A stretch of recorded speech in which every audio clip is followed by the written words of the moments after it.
Hello बच्चों, आज हम डिस्कस करेंगे न्यूमेरिकल्स। और वो न्यूमेरिकल किसके ऊपर बेस्ड होंगे? वो न्यूमेरिकल बेस्ड होंगे physical significance of electric field. यानी कि इससे जो लास्ट वाला, यानी कि इससे ठीक जो पहले वाला लेक्चर है उसके अंदर हमने क्या डिस्कस किया है? उसके अंदर हमने डिस्कस किया है physical significance of electric field.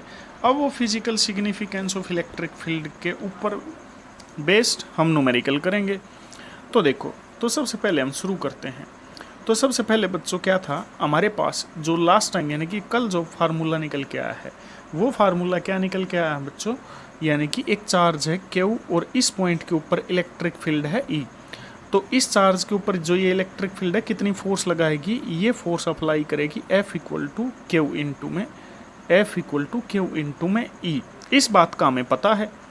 अब यहाँ से हम आगे चलते हैं तो देखो ये इतनी फोर्स अप्लाई होगी।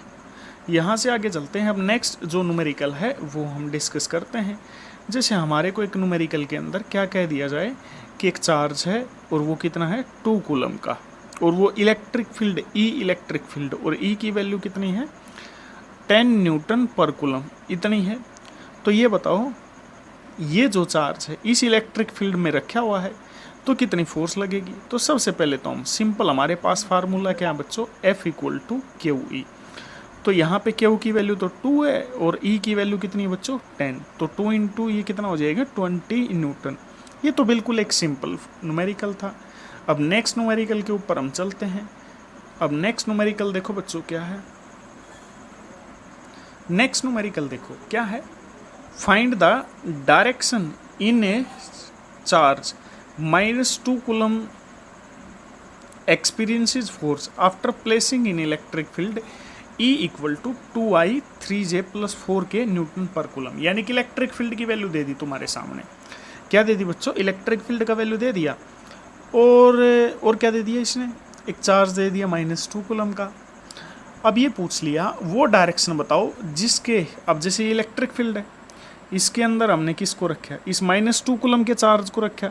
तो ये -2 कूलम का चार्ज क्या एक्सपीरियंस करेगा? फोर्स एक्सपीरियंस करेगा। तो वो जो फोर्स है वो किस डायरेक्शन में लगेगी? तो वो सिर्फ हमने डायरेक्शन बतानी है। तो डायरेक्शन के लिए यानी कि सिर्फ डायरेक्शन, तो इसका मतलब हमने क्या बताना है? यूनिट वेक्टर बताना है यहाँ पे। अगर किसी न्यूमेरिकल में तुमसे, यानी कि किसी न्यूमेरिकल में अगर तुमसे क्या पूछ लिया जाए, डायरेक्शन पूछ लिया जाए, तो इसका मतलब यूनिट वेक्टर बताना है। अब यहाँ पे किसकी डायरेक्शन बतानी है? फोर्स की। तो इसका मतलब यूनिट वेक्टर किसका बताना बच्चों? फोर्स का। अब यहाँ पे सबसे पहले हम यहाँ पे वैल्यू, फोर्स की वैल्यू निकाल लेंगे। अब फोर्स का हमारे पास फार्मूला क्या है बच्चों? F equal to Q E. F equal to Q E हमारे पास ये फार्मूला है। इस बात से तो वाकिफ हम। F इक्वल टू क्या है? Q E. तो यहाँ से हम आगे चलते हैं। तो F कितनी आ जाएगी बच्चों? तो F आएगी Q की जगह पे -2 कूलम, और E की जगह पे क्या रखेंगे? जो ये वैल्यू दे रखी है ये रखेंगे हम, 2I cap plus 3J cap और plus 4K cap Newton per coulomb. तो अब हम इसको सोल्व करते हैं। -2 को अंदर लेके जाओ बच्चों। तो -2 को अंदर लेके जाएंगे तो -4I कैप माइनस ये इसकी आपस में मल्टीप्लाई करते जाओ 6J कैप, और -2 और +4 -8K कैप। अब इतना ये जो फोर्स लगेगी ये क्या आएगी? न्यूटन। तो इतनी फोर्स लगेगी। अब हमने ये फोर्स तो निकाल ली सिंपल, हमारे पास जो फार्मूला बेस्ड है, जो फार्मूला हम सीख के आ रहे हैं उससे हमने ये फोर्स निकाल ली। अब हम क्या निकालेंगे बच्चों? यूनिट वेक्टर निकालना है। अब किसका यूनिट वेक्टर निकाल लेंगे? हम F का यूनिट वेक्टर निकाल लेंगे। अब यहाँ पे देखो, किसी भी वेक्टर का यूनिट वेक्टर निकालने का फार्मूला क्या होता है? हम पीछे वाली क्लासेस में सीख के आ रहे हैं 11th में। जैसे यूनिट वेक्टर कैसे निकालते हैं, वो वेक्टर और डिवाइड में क्या करते हैं बच्चों? उसका मैग्नीट्यूड। अब सबसे पहले हमने F का यूनिट वेक्टर निकालना है। यही हमारा आंसर होगा बच्चों। सिर्फ डायरेक्शन पूछ रखी है तो इसका मतलब क्या पूछ रखा है? आपसे क्या पूछ लिया? आपसे पूछ लिया यूनिट वेक्टर। अब F डिवाइड में F का मैग्नीट्यूड। तो सबसे पहले F तो हमारे पास ये है और इसका मैग्नीट्यूड हम निकाल लेंगे। तो मैग्नीट्यूड तो तुम निकाल सकते हो, यानी कि कोई एक वेक्टर है A, उसका मैग्नीट्यूड का फार्मूला क्या होता है बच्चों? AX का स्क्वायर प्लस AY का स्क्वायर प्लस AZ का स्क्वायर रूट, यही होता है। और ए एक्स ए वाई क्या है, उसके एक्स वाला कंपोनेंट, वाई वाला कंपोनेंट और ये जेड वाला कंपोनेंट। अब यहाँ पे देखो एक्स वाला जो कंपोनेंट है वो -4i है, ठीक है, ये -6 और ये -8। तो यानी कि एफ निकालेंगे तो एक्स वाला यानी कि -4 का स्क्वायर, जैसे -4 का स्क्वायर प्लस यहाँ पे ये जो सिंबल है साथ में लेके चलना होता है, -6 का स्क्वायर प्लस और यहाँ पे क्या आएगा -8 का स्क्वायर, और ऊपर से क्या आ जाएगा बच्चे उसका स्क्वायर रूट। तो ये -4 का स्क्वायर कितना आएगा 16, और -6 का कितना आएगा बच्चों 36, और -8 का कितना आएगा 64। तो इसको हम सोल्व करेंगे, तो इसको हम ऐड करेंगे तो कितना हो जाएगा, ये 36 और 64 तो 100, तो 116 हो जाएगा। तो यानी कि f इतना आ गया। हमने निकालना है f कैप, तो f कैप बच्चों हम कैसे निकाल लेंगे, तो सिंपल हमारे पास क्या टेक्निक है, हम किस प्रकार से f कैप निकाल लेंगे बच्चों। तो सिंपल ऊपर f की वैल्यू रख दो जो ये आई है, -4i cap -6j cap -8k cap, और नीचे √116, ठीक है। अब ये आ जाएगा, ये यूनिट वेक्टर आ जाएगा किसका, यानी कि ये वो डायरेक्शन आ जाएगी जिस डायरेक्शन में -2 कूलम का चार्ज, -2 कूलम का चार्ज इस फील्ड में रखने के बाद एक्सपीरियंस करेगा। तो नेक्स्ट प्रॉब्लम के ऊपर हम चलते हैं बच्चों। देखिए बच्चों, नेक्स्ट प्रॉब्लम क्या है, ग्रेविटेशन एंड इलेक्ट्रिक फील्ड। अब इसके ऊपर बेस्ड तुम्हें मिल सकता है। अब इसमें क्या है, जैसे कह दिया कि एक चार्ज है, एक m मास का चार्ज है, कैसा है m मास का एक चार्ज है, और वो सस्पेंडेड है, जैसे एयर के अंदर सस्पेंडेड है। तो इलेक्ट्रिक फील्ड और उस मीडियम में इलेक्ट्रिक फील्ड कितनी है E। अब इलेक्ट्रिक फील्ड E ऊपर की तरफ, अब नीचे की तरफ ग्रेविटी की फोर्स वो कितनी लगेगी mg। अब ये सस्पेंडेड है और ये एक ही जगह पे रुका हुआ है, तो यहाँ पे ये रुका हुआ है, तो इसका मतलब ऊपर की तरफ तो इलेक्ट्रिक फील्ड की फोर्स और नीचे की तरफ mg, दोनों क्या कर रही होंगी बच्चों, बैलेंस कर रही होंगी एक दूसरे को। और यहाँ पे इस न्यूमेरिकल में क्या निकालना है, क्यों निकालना है भाई, चार्ज कितना होगा। तो सिंपल सी बात है, इलेक्ट्रिक फील्ड की फोर्स तो कितनी होती है, चार्ज और इनटू में क्या होती है बच्चों, चार्ज और इनटू में इलेक्ट्रिक फील्ड, और ये बराबर में किसकी होगी, अगर दोनों बराबर हैं बैलेंस कर रही हैं mg। तो सिंपल यहाँ से हम क्यों निकाल सकते हैं, तो क्यों कितना आ जाएगा mg डिवाइड में e, इतना आ जाएगा बच्चों।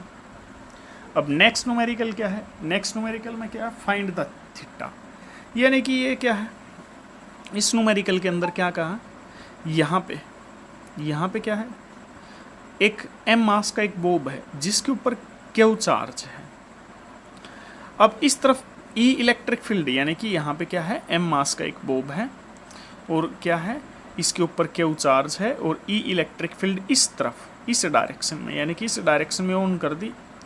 फाइंड थीटा, अब वो थीटा कौन सा एंगल होगा, तो सिंपल सी बात है, अब इस तरफ ये इसके ऊपर चार्ज क्यों है, तो जो ये इलेक्ट्रिक फील्ड, अब देखो नीचे की तरफ तो किसकी फोर्स है mg, नीचे की तरफ तो कौन सी फोर्स है बच्चों mg। अब शुरू में मान लिया इलेक्ट्रिक फील्ड नहीं है, तो ठीक है ये ऐसे ही होगा, ये ऐसे ही लटका हुआ होगा, लेकिन इस डायरेक्शन में इलेक्ट्रिक फील्ड ऑन कर दी तो ये इस बोब के ऊपर, यानी कि इस बॉल के ऊपर इस तरफ फोर्स लगाएगी, और वो फोर्स बच्चों कितनी होगी, क्यू इनटू में ई। इस बात को याद रख लेना, इलेक्ट्रिक फील्ड की जो फोर्स है वो हमेशा कितनी होगी, क्यू इनटू में ई इस तरफ। तो उससे क्या होगा बच्चों, तो उससे ये जो है इस प्रकार से हो जाएगा, हमने थीटा निकालना है, ये ऐसे हो जाएगा। इसकी इनिशियल पोजीशन बच्चों ये थी, ये एंगल थीटा, ये थीटा निकालना है। तो सिंपल सी बात है, इस तरफ तो क्या होगा, इस रस्सी के अंदर टेंशन टी होगा। अब नीचे की तरफ कौन सी फोर्स लग रही है, mg लग रही है। इस तरफ कितनी फोर्स लग रही है बच्चों, QE। अब यहाँ पे देखो, इसको ऐसे रस्सी वाले पोर्शन को हम ऐसे आगे की तरफ बढ़ा लेते हैं, ठीक है। अब यहाँ पे एक डायरेक्शन ये बना दी बच्चों और एक ये बना दी। अब ये एंगल अगर थीटा है तो ये भी कितना लेंगे हम, थीटा लेंगे ना, तो ये थीटा। अब ये देखो ये t है, इस तरफ वेक्टर t है। अब जैसे कि कोई भी एक वेक्टर हो, ऐसे इस तरफ एंगल थीटा है, a है ये, तो इस तरफ कंपोनेंट कितना होता है बच्चों, इस तरफ a कोस थीटा, यानी कि जिस एक्सिस के साथ एंगल होता है उसके साथ कोस वाला कंपोनेंट, और इस तरफ कौन सा होगा, साइन वाला कंपोनेंट। तो वैसे ही देखिए, इस t के दो कंपोनेंट हो जाएंगे, एक तो इस तरफ इसके साथ तो एंगल है बच्चों, ये कितना होगा टी कोस थीटा, और इस तरफ कितना होगा टी साइन थीटा। अब ये यहाँ पे आके इक्विलिब्रियम में है, यानी कि ये यहाँ से ऐसे था ना नीचे, ये ऐसे, ये इस तरफ आया, लेकिन यहाँ पे आके ये रुक गया, इक्विलिब्रियम में है। तो इक्विलिब्रियम में तो इसका मतलब इसके ऊपर जो टोटल फोर्सेज हैं उनका सम कितना रहा होगा, 0 बच्चों।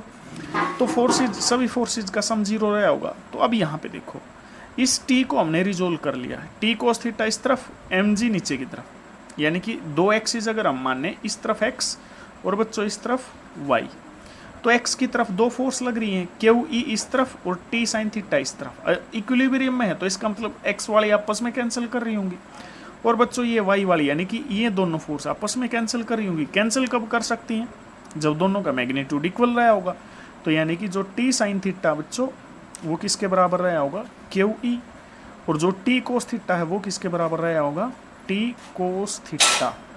तो बच्चों टी कोस थीटा किसके बराबर रहा होगा, एम जी। अब ये 2 इक्वेशन बन के आ गई, 1 और 2। इस तरह का अगर तुम्हें कहीं भी न्यूमेरिकल नजर आए तो ये 2 इक्वेशन बिल्कुल बन के आएंगी। इलेक्ट्रोस्टैटिक में, यानी कि जो अपनी +2 क्लास की फर्स्ट यूनिट है उसमें ये चीज़ बार बार देखने को तुम्हें मिल सकती है। इस बात को पक्का रट्टा मार लेना या फिर याद कर लेना। अब इसका रीज़न मैंने एक्सप्लेन कर दिया है। 1 को 2 से डिवाइड कर दो, तो 1 को जब हम 2 से डिवाइड करेंगे, टी से टी कैंसिल आउट हो जाएगा बच्चों। Sine theta by cos theta क्या बन जाएगा, टेंजेंट थीटा, टेंजेंट थीटा। और इस तरफ क्या है, क्यू ई, और इस तरफ एम जी। यहाँ से अगर हमें वैल्यू क्यू ई और एम और जी की पता हो तो थीटा निकाल सकते हैं। कुछ न्यूमेरिकल के अंदर आपको क्या दिया मिलेगा, यानी कि यहाँ से निकाल सकते हैं। जैसे कि सोल्व करें टेंजेंट थीटा, अब इस सोल्व करें 1 आ गई, वैल्यू कंसीडर किया, इन सब को सोल्व किया, जो वैल्यू दे रखी न्यूमेरिकल में 1 आ गई। तो यहाँ से हम क्या बोल सकते हैं, थीटा कितना होगा, 45 डिग्री। अब वो हम किस प्रकार से बोल सकते हैं, तो उसके लिए आप किस में जाइएगा, मैथमेटिकल फिजिक्स +1 क्लास में, उसमें जाइएगा और ट्रिग्नोमेट्री नामक चैप्टर है, उसके 2 से 3 लेक्चर है, वो ज़रूर देख लीजिएगा। अब यहाँ से यहाँ बात क्लियर। अगर तुम्हें चार्ज निकालने को बोल दिया जाए तो एम जी को इस तरफ ले आएंगे, ई को भी इस तरफ, तो हमें क्यू का वैल्यू क्या आ जाएगा, क्यू का वैल्यू यहाँ पे मैं बना देता हूँ। क्यू का वैल्यू क्या आएगा बच्चों, एम जी टेंजेंट थीटा और डिवाइड में ई, डिवाइड में ई, इस प्रकार से। तो यहाँ तक बात क्लियर बच्चे, किसी बच्चे को कोई समस्या किसी पॉइंट के ऊपर? तो नेक्स्ट न्यूमेरिकल के ऊपर चलते हैं। नेक्स्ट जो न्यूमेरिकल होगा वो हमारा किस प्रकार का होगा, नेक्स्ट देखिए, ये लास्ट वाले जैसा ही है। अब ये एक सिंपल पेंडुलम है। सिंपल पेंडुलम मतलब इसको अगर हम इस तरफ खींच के छोड़ दें तो ये इस तरफ जाएगा, इस तरफ, इस प्रकार से ऑसिलेट करेगा। तो ये एक सिंपल पेंडुलम है, इसका कुछ न कुछ टाइम पीरियड होगा। तो सिंपल पेंडुलम का टाइम पीरियड का फार्मूला क्या होता है बच्चों, T = 2 पाई, यहाँ पे रूट और L, और यहाँ पे G इफेक्टिव। ऐसे याद रखियो, G इफेक्टिव। बच्चे सिर्फ G का ही रट्टा मारे रहते, G इफेक्टिव। तो अब G इफेक्टिव मतलब क्या है, अगर कोई ऐसा केस है न्यूमेरिकल के अंदर, कुछ ऐसा केस है जिसमें सिर्फ ग्रेविटी की फोर्स नहीं है, कोई और फोर्स भी है, तो उस समय हम G इफेक्टिव निकाल लेंगे। तो यहाँ पे एक बात देखो, G इफेक्टिव, अब यहाँ पे क्या है, नीचे की तरफ ग्रेविटी की फोर्स है और इस तरफ, अब इसके ऊपर चार्ज कितना है, Q, इलेक्ट्रिक फील्ड E में रखा है, इस तरफ इलेक्ट्रिक फील्ड कितनी है, E, तो इसके ऊपर फोर्स कितनी लगेगी, Q × में E। तो यहाँ से अब ये दोनों के बीच में एंगल कितने का है, 90 डिग्री का। कितने का एंगल है ये, 90 का, यानी कि एक फोर्स ये है और एक फोर्स ये है। तो इफेक्टिव जो फोर्स है, F इफेक्टिव बोलेंगे हम किसी भी न्यूमेरिकल में, इस प्रकार से कैलकुलेट करेंगे। सबसे पहले टोटल फोर्स निकालो और उस F इफेक्टिव को हम किसके बराबर लिखेंगे, mg इफेक्टिव। ये ऐसे याद रखना, mg इफेक्टिव। और कैसे आएगा ये, यहाँ पे कितना आंसर आ जाएगा, यानी कि जैसे कि 2 वेक्टर हैं, एक तो A है बच्चों इस तरफ, एक B है, दोनों के बीच में A और B, दोनों के बीच में एंगल 90 डिग्री है। तो रिजल्टेंट का फार्मूला क्या होता है, 11th क्लास में हम पढ़ के आ रहे हैं, A का स्क्वायर प्लस B के स्क्वायर का स्क्वायर रूट। तो वही बात हमने यहाँ पे अप्लाई करनी है। तो जो क्या होगी बच्चों, जो अपनी F इफेक्टिव होगी वो किसके बराबर होगी, F इफेक्टिव, यानी कि एक फोर्स तो अपनी है, इसका स्क्वायर यानी कि m का स्क्वायर, g का स्क्वायर प्लस q का स्क्वायर और बच्चों e का स्क्वायर, और ऊपर से इसका स्क्वायर रूट। इसकी जगह पे हम क्या रख देंगे, एम जी इफेक्टिव, तो ये एम स्क्वेयर जी स्क्वेयर प्लस क्यू स्क्वेयर और ई स्क्वेयर, और इसका क्या आ जाएगा बच्चों, ये। ठीक है, तो अब यहाँ से देखो दोनों तरफ एम से डिवाइड कर दो, एम से डिवाइड कर दिया। अब देखो इसको, इस एम को स्क्वेयर रूट के अंदर लेंगे तो क्या आ जाएगा बच्चों, एम का स्क्वेयर, एम का स्क्वेयर हो जाएगा। क्योंकि देखो स्क्वेयर, कोई किसी वैल्यू को स्क्वेयर रूट के अंदर लेके जाते हैं तो पावर उसकी डबल हो जाती है, लेकिन अगर बाहर लेके आते हैं तो पावर हाफ, आधी रह जाती है। तो यहाँ से ये कैंसिल हो जाएगा, तो हमारे पास ये एक नेक्स्ट न्यूमेरिकल है। ठीक है, तो नेक्स्ट न्यूमेरिकल है, इसको ऐसे बना लेते हैं, अपने पहले जो न्यूमेरिकल चल रहा है उसको इस जगह में हम सोल्व करेंगे, इस जगह में। तो यानी कि यहाँ से हमें जी इफेक्टिव कितना मिल जाएगा, जी इफेक्टिव मिल जाएगा बच्चों। अब देखो इसको दोनों के अलग अलग नीचे, इसके नीचे अलग लिख सकते हैं, इसके नीचे अलग, तो यहाँ से तो ये कैंसल, यहाँ पे बचेगा जी स्क्वेयर और यहाँ पे क्या बन जाएगा, ई क्यू स्क्वेयर ई स्क्वेयर और डिवाइड में एम का स्क्वेयर और ऊपर से उसका स्क्वेयर रूट। तो जी इफेक्टिव हमने ऐसे निकालनी है, टाइम पीरियड। अब ये सिंपल पेंडुलम से रिलेटेड न्यूमेरिकल तुम्हें देखने को मिलेंगे। फार्मूला ये याद रखना, एफ इफेक्टिव उसको किसके बराबर रखना, एम जी ई इफेक्टिव के बराबर। वहाँ से तुम्हें वैल्यू मिल जाएगी बच्चों किसकी, जी इफेक्टिव की, और ये वैल्यू जो जी इफेक्टिव की मिली है यहाँ पे रखती हूँ। तो यहाँ पे रखें तो टाइम पीरियड बच्चों कितना आ जाएगा, 2 पाई, और यहाँ पे क्या आएगा, एल। एल अब एल पूछेंगे, यहाँ से लेकर यहाँ तक की जो लेंथ है ये एल है हमारी। ठीक है ना, यहाँ से लेकर यहाँ तक की जो लेंथ है ना, ये हमारी एल है बच्चों। तो अब यहाँ पे ये रख देंगे, जी स्क्वेयर प्लस क्यू स्क्वेयर ई स्क्वेयर और डिवाइड में एम का स्क्वेयर। तो यही हमारा टाइम पीरियड का आंसर हो जाएगा बच्चों। ठीक है, तो इससे आगे हम नेक्स्ट लेक्चर में डिस्कस करेंगे बच्चों। आज इतना ही था।